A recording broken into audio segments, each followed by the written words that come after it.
Muito bem, meus amados irmãos, nós estamos voltando aqui com a nossa aula de bibliologia. Nós estamos no segundo período desta aula, que é a nona aula, segundo período. Estamos falando sobre a sexta dispensação, e estamos na página 36. Na página 36.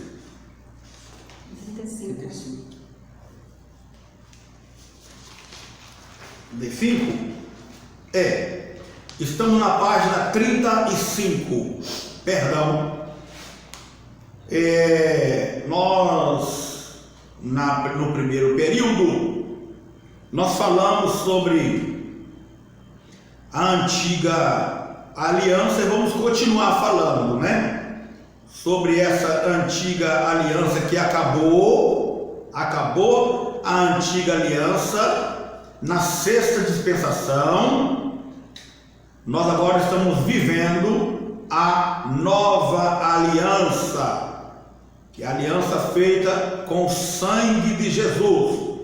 A antiga aliança era feita com sangue de animais, sangue de touros, sangue de bodes e com a cinza de novilhos.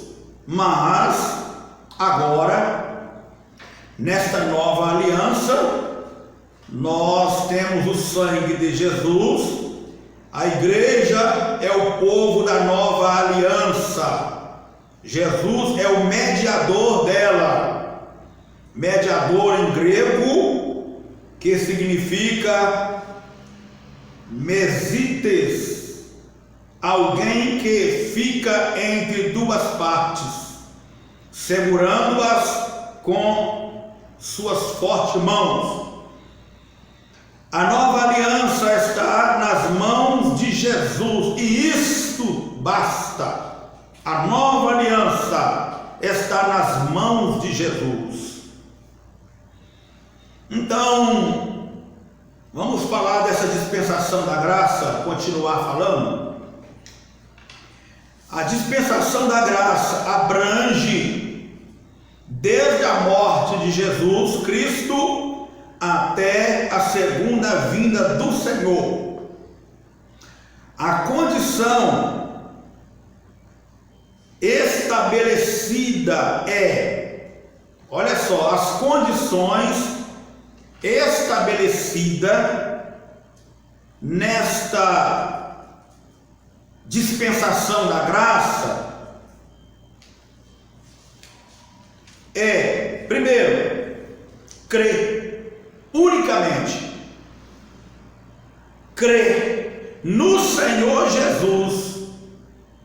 Então, nessa dispensação, a condição estabelecida por Deus para a humanidade é simplesmente crer no Senhor Jesus. Romanos 10, 9 e 10, que vai dizer assim: a saber, se com a sua boca confessares a Jesus Cristo como Senhor, e com o seu coração crer que Deus o ressuscitou de entre os mortos, serás salvo. Visto que com o coração se crê para a justiça, e com a boca se faz confissão para a salvação. Então esse é o mistério da salvação desvendado agora na dispensação da graça. Crença de coração e confissão de boca. Você crê de coração e confessa com a sua boca, e você obtém a salvação em Cristo Jesus. O significado aqui está nessa dispensação, está presente dispensação é a dispensação do Novo Testamento. Então, o significado da dispensação da graça é que essa dispensação é a dispensação do Novo Testamento, com a salvação oferecida pela fé em Jesus Cristo e não pelas obras. Procura aí Efésios 6 e 8, enquanto eu vou explicando aqui. Olha só, a salvação, ninguém é salvo por obras, ninguém consegue obter salvação por méritos. A palavra do Senhor vai dizer que as nossas boas obras, por mais justas que elas sejam, elas não passam de um trapo de imundícia. E você sabe o que é trapo de imundícia? Não querendo aqui ofender ninguém, mas explicando na lógica, ao pé da letra, o que é trapo de imundícia. Quando a Bíblia fala de trapo de imundícia, aqui está falando daquele período da mulher no seu estado menstrual, onde naquele tempo lá, hoje os tempos são mais modernos, mas naquele tempo, então ela usava uns trapos para colocar ali. E então tinha que ficar renovando aqueles trapos, e aquilo ali era jogado em um lugar onde formava um monturo. Então, ali aquele monturo era chamado de trapo de imundícia. Então, as nossas boas obras, por mais justas que nós conseguimos fazê-las, para Deus, elas não passam de trapo de imundícia. Essa é a explicação desta palavra, Então, nós não somos salvos pelas obras, nós somos salvos pela fé e pela graça. Leiamos 6 e 8. Então, meus irmãos, a salvação não vem de obras, para que ninguém se glorie. Nessa dispensação da graça, Deus dá ao homem uma responsabilidade. E nós vamos falar sobre a responsabilidade do homem. E sabe qual é? Muito simples. Estar em Cristo Jesus, crendo de coração e fazendo confissão de boca publicamente a Jesus como seu único Senhor e Salvador. Então, que coisa simples, Jesus veio e simplificou tudo. Hoje ser salvo por Jesus é muito simples. Basta crer de coração e confessar com a nossa boca que Jesus, Ele é o nosso Senhor, o meu Senhor. E essa confissão, ela tem que ser feita publicamente. Alguém fica com vergonha de fazer confissão publicamente. Eu não vou lá na igreja aceitar Jesus, eu não vou. Quando alguém me perguntar se eu quero aceitar, eu tenho vergonha. Ora, Jesus, a certa feita, diz assim: olha, aquele que envergonhar de mim diante dos homens, eu também envergonharei dele quando eu vier na glória de meu Pai. Mas todo aquele que me confessar diante dos homens, eu também o confessarei diante do meu Pai que está nos céus. Então, por que envergonhar de confessar a Jesus? Por que envergonhar de fazer confissão do nome daquele que não se envergonhou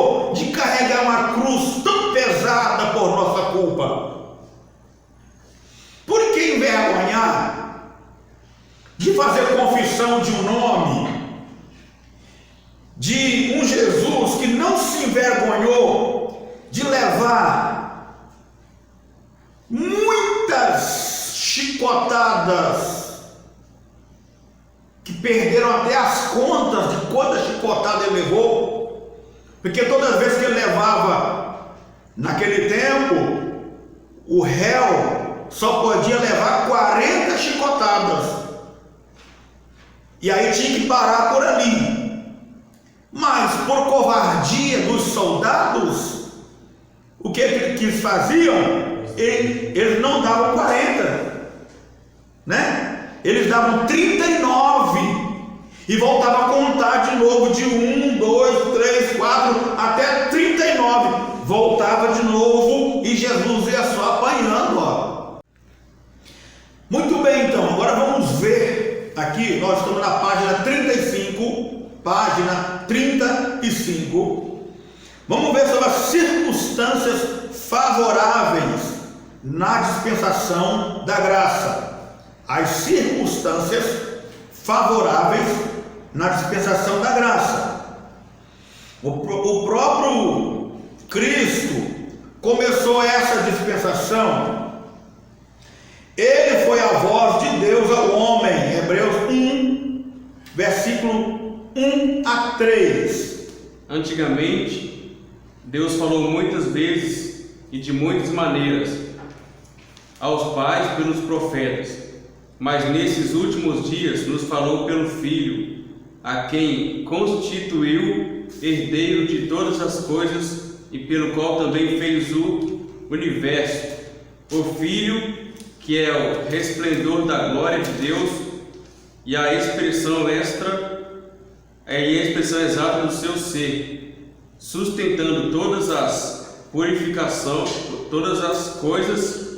pela sua palavra poderosa. Depois de ter feito a purificação dos pecados, assentou-se à direita da majestade nas alturas. Amém. Então Deus aqui, Ele vem falando conosco, com o homem, através do seu próprio Filho, Jesus Cristo, como foi lido aí. Ele efetuou a obra da redenção que Deus lhe havia encarregado. Evangelho de João 17, 1 a 5. Depois de dizer essas coisas, Jesus levantou os olhos aos céus e disse: Pai, é chegada a hora. Glorifica o teu Filho, para que o Filho glorifique a ti, assim como lhe deste autoridade sobre toda a humanidade, a fim de que ele conceda a vida eterna a todos os que lhe deste. E a vida eterna é esta: que conheça a ti, o único Deus verdadeiro, e a Jesus Cristo, a quem enviaste. Eu te glorifiquei na terra, realizando a obra que me deste para fazer. E agora, ó Pai, glorifica-me contigo mesmo, com a glória que eu tive junto de ti, antes que houvesse o mundo. Amém. Jesus Cristo destruiu todas as obras do diabo. Ele trouxe a liberdade pelo Evangelho. Ele estabeleceu uma igreja e a revestiu com o seu poder para continuar a obra que ele começou. Mateus 8, versículo 17, e depois capítulo 18, versículo 18. Depois João 14, 16. E depois vamos para o Atos 1 e 1. Mateus 8, 17. Para que se cumprisse o que fora dito pelo profeta Isaías, que diz: Ele tomou sobre si as nossas enfermidades e levou as nossas doenças. Capítulo 18, versículo 18.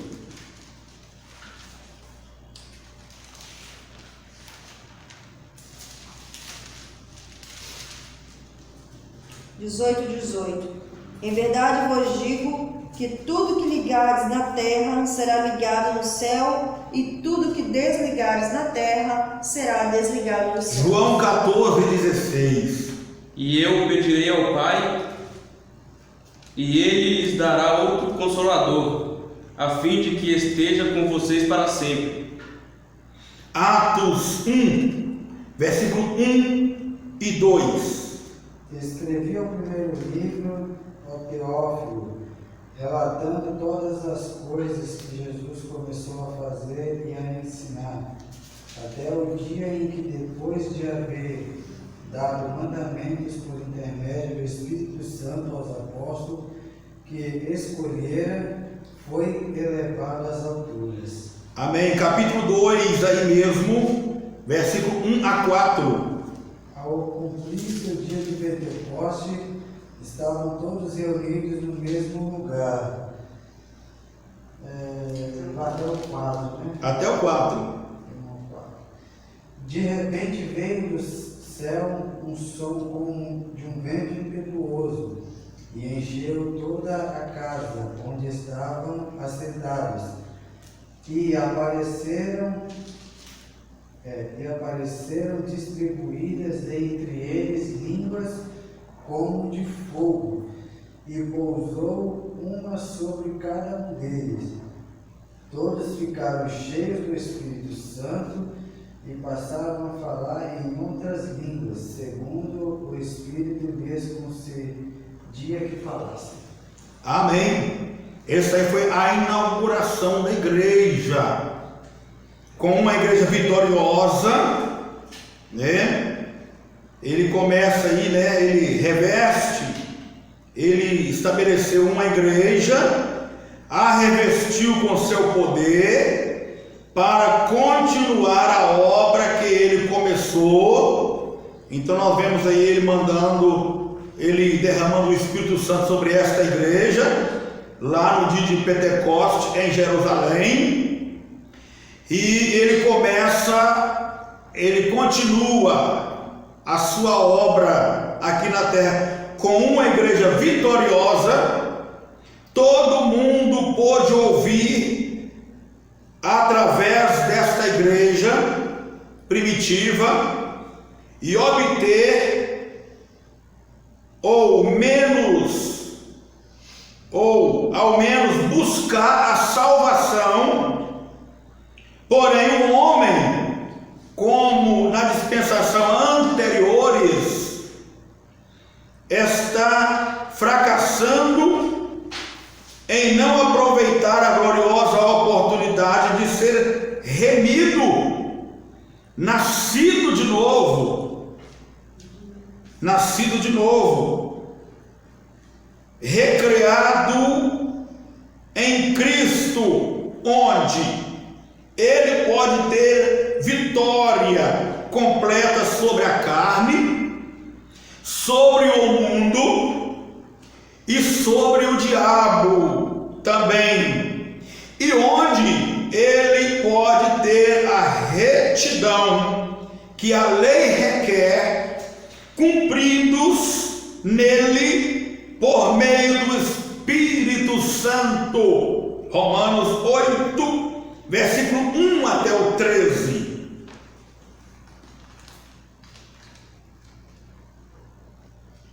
Agora, pois, já não existe nenhuma condenação para os que estão em Cristo Jesus, porque a lei do Espírito da vida em Cristo Jesus livrou você da lei do pecado e da morte, porque aquilo que a lei não podia fazer por causa da fraqueza da carne, isso Deus fez, enviando o seu próprio Filho em semelhança de carne pecaminosa, e no que diz respeito ao pecado, assim Deus condenou o pecado na carne, a fim de que a exigência da lei se cumprisse em nós, que não vivemos segundo a carne, mas segundo o Espírito.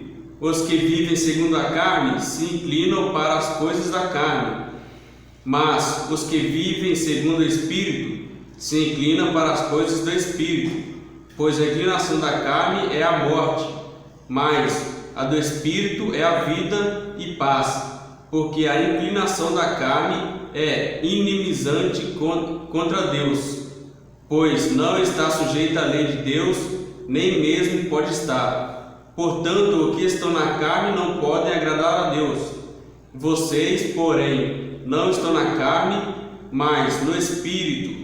Se de fato o Espírito de Deus habita em vocês, e se alguém não tem o Espírito de Cristo, esse tal não é dele. Se porém Cristo está em vocês, o corpo, na verdade, está morto por causa do pecado, mas o Espírito é vida por causa da justiça. Se em vocês habita o Espírito daquele que ressuscitou Jesus dentre os mortos, esse mesmo que ressuscitou Cristo dentre os mortos, vivificará também o corpo mortal de vocês por meio de seu Espírito que habita em vocês. Assim, pois, irmãos, somos devedores, não à carne, como se estivéssemos obrigados a viver segundo a carne. Porém, se vocês viverem segundo a carne, caminharão para a morte, mas se pelo Espírito mortificarem os feitos do corpo, certificante viverá. Amém. Certamente viverá. Amém. Você também pode ler, não agora, pode ler em casa, João 3:5 e Tito 3:5 também. Então, já falamos sobre a dispensação da graça, o que é o seu significado, falamos sobre a responsabilidade que Deus deu ao homem nessa dispensação da graça, falamos sobre o juízo de Deus que é trazido ao homem a essa dispensação. Agora estamos falando sobre as circunstâncias